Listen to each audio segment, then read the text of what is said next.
That's it for this week with Mondays with Milt.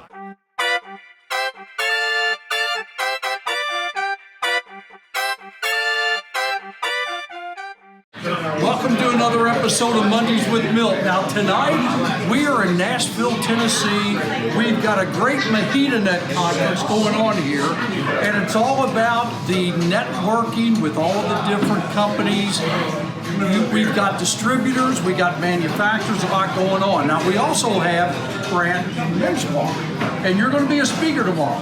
Yeah, well, they hired me to dance, but I thought that was a little not appropriate for here, so I'm just going to speak instead tomorrow. We're going to talk mostly about purpose and values-based leadership, which I know you are very familiar with. Absolutely. So is that all you're going to talk about?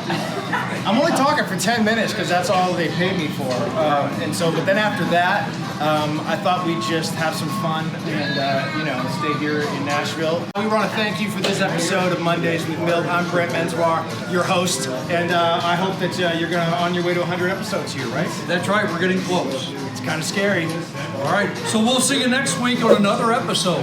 Rock and roll. Mondays with Milt.